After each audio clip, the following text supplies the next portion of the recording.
Good evening, everybody out there in Critical Blast land. Uh, Time for another live stream. We had a live stream meeting the other day over on Matt Rice's channel. That would be the Matriarch, and Matt is now over 100 channels. So I would assume you would soon be able to find him at youtube.com/matriarchy or the Matriarchy. It'd be matriarchy with two T's. But I'll just wait till he comes up and decides what his own channel name is going to be and how he wants to do the URL. But definitely do check it out. Definitely some cool comic talk going on there. Go watch the live stream he put up a couple days ago with Doug Ernst was on there for an hour. And then I was on there with Steve Mitchell. Steve was talking about his new book, Bulletproof Origins, the first book, first hardcover young adult novel published from Critical Blast Publishing. Yes, we are now not only just the place where pop culture gets blasted, we are the publishing house that has published Bulletproof and Gods and Services, and soon to be publishing The Devil You Know. More about that in a while. We'd like to give out a shout out first to James A. Owen, a tremendous author whose work we've greatly enjoyed. It's funny, his name has been coming up lately this week. I meant to jump onto Matt's stream the other night when he was talking with Doug Ernst, because they started talking about C.S. Lewis and J.R.R. Tolkien. And I was like, well, if you're going to do that, then you really ought to pick up this brick of a tome called Here There Be Dragons by James A. Owen, which follows three guys named James, John, and Charles, who become embroiled in an adventure with Bert.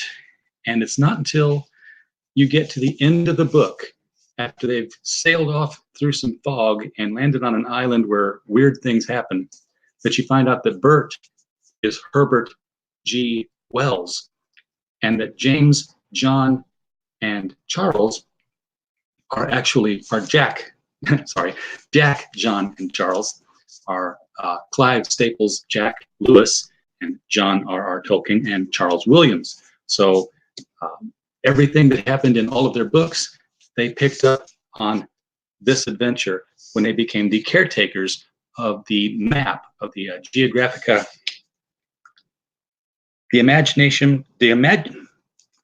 don't get old, it sucks. The Imaginarium Geographica, which is the map of all the places that don't exist on the regular map because they're fantasy islands. By the way, it's not just this adventure, which is Here There Be Dragons. It's also this adventure, The Red Dragon, which is actually book 2. See if I've even got them in order here. They moved a lot, so probably not.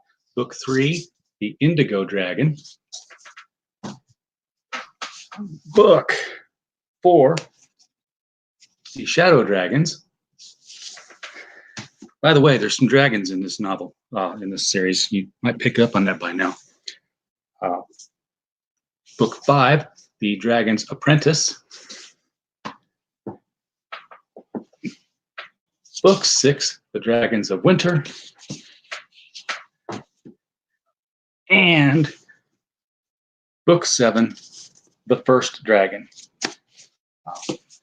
You will run across a number of literary luminaries who are caretakers and some who are rebels. Some of your heroes might end up being villains in this series of adventures. So go into it with an open mind and understand that it's all true. Like Han Solo said, every word of it, it's all true. So let me move these 30 pounds of books to the side. Thank you again, James A. Owen, for producing such a wonderful compendium of fantasy.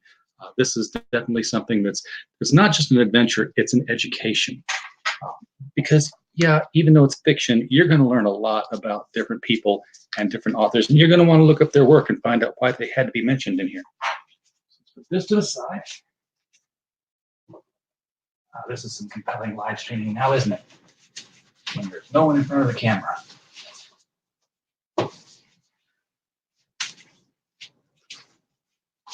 And here we are back again. So I wanted to talk a little bit. I've been bringing out stacks and stacks of comic books lately, and just kind of going through them just to, well, let's be honest, I'm just showing off what I got. It's a collection, and what's the point of having one if you can't show people that you've got stuff that you think is cool, whether it's cool or not. It's up to cool is in the eye of the beholder. But I am married to a beautiful, understanding, normal wife, and I've yet managed to somehow pervert her towards comic books. She has a collection, but because she's normal and because she's transplanted from the 1950s in her outlook on things, her comic books are different. So I'll just share with you, she has more than these because they're all interspersed now throughout my collection. And as I'm going through the sorting process, I'm pulling them back out and putting them back into the long right box so that all of hers are back in one place again. Sort of a sub collection. Let me just grab a handful of them here. So the first one we got here is a Dell 12 center called 13 going on 18. This is the kind of thing that she would read. It was this is a December issue. I don't know what year. The artist's name is Stanley. So Stanley, obviously kind of an Archie kind of book. And then we have, this is from 1961. This is Treasure Chest Comics. Obviously, this is a comic book version of the Crucifixion. Treasure Chest was a Catholic publication. One of her favorite movies turned into comics. But a lot of these books are going to be movies and television that have been turned into comics. Tammy, Tell Me True, which I believe came before Tammy and the Bachelor. I don't know if this is Debbie Reynolds in this picture or not. I want to say that it is. She does actually have a few science fiction titles in here. She's got some issues of Space Family Robinson. Now this is Gold Key. So if they're Gold Key, one of the things you need to know is that Gold Key is probably reprint material. That's what Gold Key did. If you've got any comic book that says Gold Key up here in the top in the issue corner, then it was probably printed somewhere else first. You can find Gold Key Superman books out there that were done in the 70s because they were just buying them up and reprinting them. Here we have a Dell. Now Dells are usually not reprints unless they reprinted their own thing. They would sometimes put them back out again. This is a Dell 10-cent Edgar Rice Burroughs Tarzan. This is number. This is not numbered. This is a photograph of Lex Barker as Tarzan. So I try to angle these where you don't have so much glare on them. And then we have Jace Pearson's Tales of the Texas Rangers.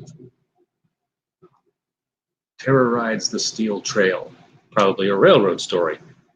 And this is cowboys who wore neat white hats. This one's no point showing the cover. It's all white. It's kind of an imprinted cover. This is a reprint of Antarctic's How the Trump Stole Christmas. She collects the political comics, so she assumes that at some point in history they'll be looked back on and say, oh, look, they did a comic book of this president or that president. So again, probably reprints. This is the Flintstones. And perfectly topical for this time of year, the Flintstones Christmas in Bedrock. This was a 12 center, so even if it's a reprint, I think some of the early Gold Keys may not have been reprints. They may have done original material at some point, original licensed material. I'd have to dig into that a little bit more. I used to know off the top of my head.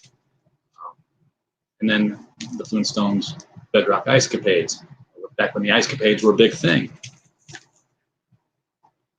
And before I grab some more out of here, we have another Dell. This one is a 10-cent comic. It would be Buffalo Bill Jr. So 10-cent comics, that's, if the price is 10 cents, that's almost all the way back. I think there was only one comic book that ever sold for a nickel. I think it was called Nickel Comics.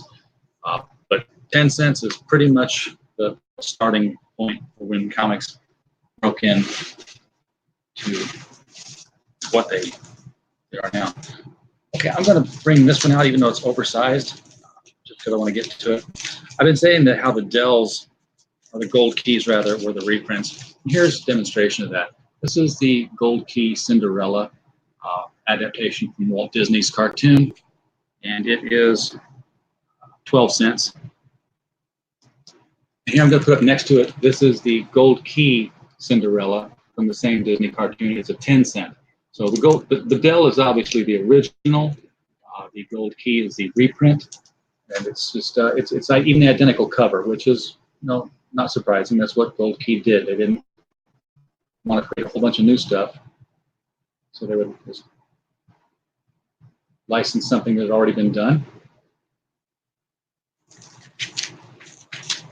which is a viable business model. Dell was publishing for years and years, so or Gold Key was publishing for years and years rather on that model.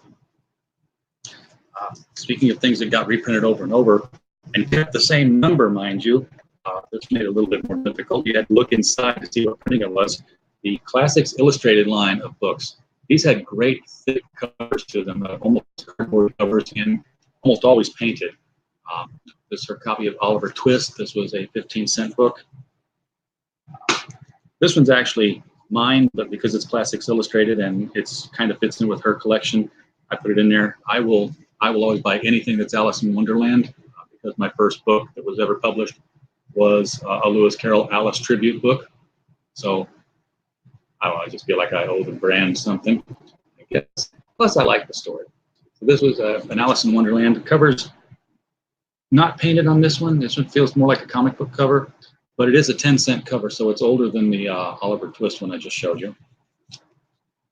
That was number 49. Here's a Classics Illustrated Junior, when they kind of changed the art style to a little bit more child-appealing appearance. We have Beauty and the Beast, and also a Classics Illustrated Junior for The Three Fairies. I don't even know the story of The Three Fairies. 15-cent cover. I might have to crack into that one later and see what it is, but that's just, I don't know, the Three Fairies look like a fairy godmother and her two granddaughters, and so some ladies getting the fairy treatment of being brought to be a queen or a princess. This one I think my son actually picked up, and she's just keeping it safe for him to at least quit sleeping with him in the bed and rolling over on comics. Classics Illustrated's Frankenstein. It's number 26. The fact that it's got such a low number and it's a 25-cent comic tells me this is probably like the 10th printing or so. It's not one of the earlier years that came out. Annie Oakley and Tag, another Western cover comic. That's her thing. It was old television, photo covers, and Disney. So you'll see that a lot in here. This one's not Disney nor television. I have no idea. It's number 9 from 1959. And it's just a funny animal book, Animal Crackers. I don't know how many issues it went for. I don't think any memorable characters came out of it. But it was your typical funny animal book that little kids read. You notice so far there have been no superheroes. There have been a lot of different kinds of books in here. There's been Dickensian stories, there's been jungle stories, there's been funny stories, there's been fantasy stories. Not a single superhero in the lot. Because comics used to do that. They just were all over the place as far as what kind of stories they would tell. And as a result, they had an audience that was all over the place. I mean, again, my wife is a normal person who doesn't get superheroes at all, but comic books that wrote stories in a line of things that did appeal to her, she bought. I'll tell you right now, if they did a Little House on the Prairie comic book series, I would have to probably get her a long box. And if they started adapting all the Hallmark Christmas movies to comics, she would be down here live streaming with me right now, probably. So what we got here now is Sugar and Spike, another classic comedy strip. This one was a DC. It's probably the only DC title she's got. It was just, I actually like reading Sugar and Spike. They were a funny little pair. Classic Sheldon Mayer cover. Sheldon was awesome artist for DC's stable of non-superhero stuff. This is probably one that was passed out in schools rather than sold in the stores. This is the true story of Smokey Bear. This would be one that, the fire marshals would probably come in and do a talk in front of your school about, campfires and how to make sure they're put out.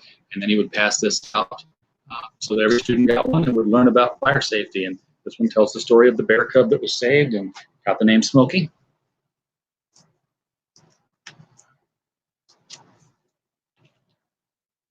MGM's Lassie. And this is a Dell. This is a 10-cent January, February issue. So again, from the 10-cent price, you can tell a lot if the date's not stamped on the cover. I think I've lied to you. She does have some newer comics here, and I'm running into them now because she's also a big fan of Grumpy Cat. So we've got a Grumpy Cat issue in here. And she's also an Arkansan who's got ties to the Daughters of the Confederacy in her genealogy. So as a result, when she saw this in my LCS guy's box, she said, we have to rescue this. We were in the North, no telling what might happen to that book. So here's an issue of Captain Confederacy. I actually had this when I was in high school, and it was a really cool story. Vince Stone, Will Shetterly.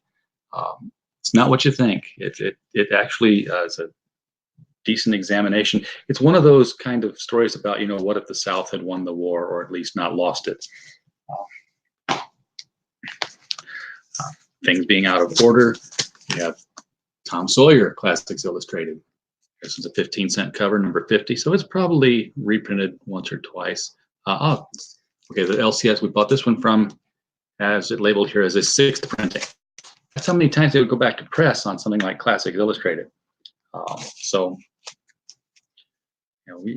There was a demand, is what I'm trying to say, for comics back in the day. If you ran out, they'd go back to press. They'd go back to press sometimes a couple of years later with a book. This one was bought for nostalgic purposes, Bozo Comics. And I just said that she's from the South, but she was actually born in Chicago and lived up there for first 10 years of her life or so. And when she was just a little girl,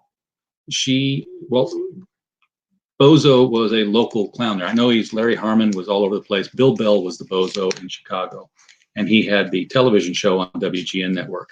And they had the grand prize game with the buckets where you threw the ping pong ball. Well, my wife was actually in the audience of a Bozo show and was selected to play the grand prize game. She did not win it, but she won some buckets. She didn't get to the very final bucket. But I've actually emailed WGN in the past and asked if there was any way to plumb the archives and find that episode and buy a copy of it. But they claim to me that these were all live broadcasts and there were no recordings. And at the same time, I see tributes to Bozo all the time where they have recorded episodes that they show in there. So I'm like, make up your mind. I'd love to buy that episode. I don't know what it would cost, but I'd make it happen. Now here's a beautiful one. This one cost all of 25 cents. And the thing is, it is thick. For 25 cents, this Donald Duck Merry Christmas Dell Giant book, you got a lot. This is probably 100 pages here, like the DC 100-page super specials that you find at Walmart. It actually feels a little bit thicker than that, but it could be that it's got the very good thick cardboard cover to it. I don't want to say who the artist is on the cover here. I don't know that it's Barks. Again, there's no signature, so I couldn't say for sure. And I don't want to open it up right now and dig into it. But obviously the classic style Donald Duck. You can see the older style Huey, Louie, and Dewey looking up the chimney there. Not exactly your DuckTales version of the group. And then a Dell number 343, still 10 cents. Mickey Mouse in the Ruby Eye of Homar Gayam. not exactly the Ruby Yacht of Omar Khayyam, but is that another Disney princess one? This is Adele. This is Sleeping Beauty and the Prince. Well, it's nice to see the prince get some headline credit in the story here. After all, he's the one who did all the work, right? And here's a story about a lady who fell asleep and stayed asleep the entire story. And while we're waiting to see her again, this guy's fighting dragons and chopping down trees and getting his life threatened by a witch until he gets to the whole end of the adventure and breathlessly sees her and kisses her, and she wakes up and she gets top billing. Go figure. And I did not know she had two of these, two of the same title. Another photo cover for Dale Evans' Western title, Knife Edge Conflict. Knife Edge Conflict sparks the legend of Lost Valley. Well, cool. It's a 10-cent Dell from April and June. Again, don't know the year on that one, but that pretty much covers the whole of her collection. Again, I know she's got some more in the fully alphabetized list. I'm probably going to find those as I get to them. I'm only up to the J's right now, and I ran out of backers. So I'm like, I'm going to keep this going solidly and consistently. I need to make sure that everything I put away is backed and bagged and taped shut nice. I know she's got Pollyanna somewhere in the P's. So when I get that far, I'll probably run into that and pull them out and put them in her box so that her box is all set to the side. My son has maybe 6 short boxes, and they are filled with Archies and Richie Riches and stuff like that. He does like Superman, and Superman's one that hopefully I'll never have to worry about reading it first before I let him see it. A lot of the books that used to be all the books used to be all ages. I mean, it didn't really matter. You went to the newsstand, you picked up a comic book, and it didn't matter how deep the adventure got or how hot the action got. It was still something that somebody of any age could read. And when I say all ages, that's a term that's gotten bastardized in the last 15 years or so, where all ages has come to mean little kids' books. No, that's young ages. All ages was, there could be violence and blood. Jonah Hex, Sergeant Rock, Shang Shai, Master of Kung Fu. These were all ages books. I would be 10 years old and reading them. My dad would be 35 years old and reading them. I'm 52 years old and I go back and read them. All ages, something that everyone can enjoy. We don't have that anymore. I wish we did. I guess we do have them, but it's hard to find. And there's so much that's not all ages that you're just kind of gun shy about picking something up and giving it to anybody without looking at it. So yeah, I was all over the whole labeling process back in the day, arguing for it, by the way, because I thought that books, comic books ought to be rated according to the market that they were being marketed to. And of course, the argument that came back often was, well, books are not rated. I'm like, yeah, well, comic books, and prepare yourself for this. Comic books are not books. Comic books are their own medium, and they suffer from having the word book in their description. But comic books are much more akin to television shows and movies because they are a combination of words and pictures to deliver the message. And television shows and movies are both rated. So it makes sense that comic books should be rated, much the same way that video games are rated. So it's my soapbox on that. Right now, comic books all are rated for the most part. I don't think there's anything that's going to shock anybody out there as long as they don't rate something as T and then start putting M in it or whatever the higher rating would be. I guess I would just say mature readers. Yeah, I'm waxing eloquent now on back in the day stuff. Anyway, I just wanted to show those off, put them back away. I'm going to grab another stack of comics here in a day or two, and we'll sit here and go through them. maybe we can make sort of a game of this. I mean, I've got like 25 long boxes here. If you want to leave a title in the comments, and I'll just see if I've got any of them and show them off here and talk about them. Maybe even open those up just to get into them and find out what's going on in the stories that I had. Just turn this into sort of a time capsule of comics. That would be kind of fun. So, if you want to say, hey, RJ, show us your detective comics, or hey, RJ, have you ever heard of this comic that only had like one title? Well, we'll see if I got it. Who knows? Maybe I do. Anyway, thank you guys for coming by. As always, we appreciate it. If you like this kind of comment, please do click on the subscribe button and be alerted to it from now on. If you want to help the channel out, we have some links there to Bulletproof and Gods and Services. You can find those on Amazon. They're done deals. They are finished products. This is not something where we're trying to raise the money to make it. This is not an IGG or a Kickstarter. We've done it. It's out there, and all you got to do is just buy it now. So please do that. Thanks, guys.